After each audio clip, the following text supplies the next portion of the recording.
சம்பந்தி என்ன சம்பந்தி? ஐயா, முகூர்த்தத்துக்கு முன்னாடி எல்லா வரதட்சணையும் கொடுத்துறேன்னு சொன்னீங்க. ஆமாங்க. 10,000 ரூபாய் பணம் எங்க? ஐயா, நான் ஆட்டோக்காரன் உங்களுக்கு நல்லாவே தெரியும். முடிஞ்ச வரைக்கும் எல்லா வரதட்சணையும் கொடுத்துட்டேன். ஆட்டோ வேற அடகு வச்சுட்டேன். நீங்க தான் எப்படியாவது பெரிய மனசு பண்ணணும். இல்லையா? அப்ப பணம் வரட்டும், முகூர்த்தம் அப்புறம் வச்சுக்கலாம்.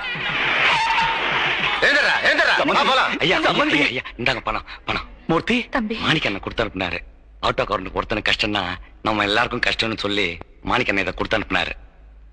ஐயா பெரியவர மாட்டை விலை பேசி விக்கிற மாதிரி மாப்பிள்ளைய விலை பேசி விக்கிறதுக்கு பேரு தான் வரதட்சணையா.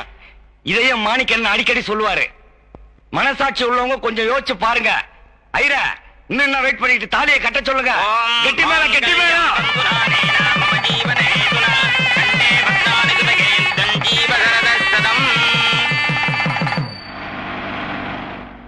ஓகே. ஐயா, பயப்படுறதுக்கு ஒண்ணு இல்லம்மா. நான் சொன்ன மாதிரி ஆபரேஷன் பண்ணிட்டா உங்க புருஷன் பழச்சுக்குவாரு. ஆமா, 20,000 ரூபாய் செலவாகும் சொன்னேனே, ஏற்பாடு பண்ணிட்டீங்களா? அவர் ஆட்டோ ஓட்டினாதான் எங்களுக்கு அண்ணனுக்கு பொழப்பே போகும்.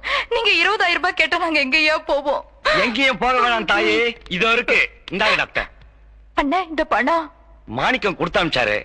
ஆபரேஷன் முடியற வரைக்கும் கூடவே இருந்து கவனிச்சுட்டு வர சொன்னாரு. அவர் நல்லா இருக்கணும்னு. நாம என்ன சொல்றது தாயி, அதான் நாடே சொல்லுத. அவருங்க இன்னைக்கு ஆயுத பூஜை இல்ல, அண்ணன் ஆட்டோ ஸ்டாண்ட்ல பட்ட கிளம்பிக்கிட்டு இருப்பாரு.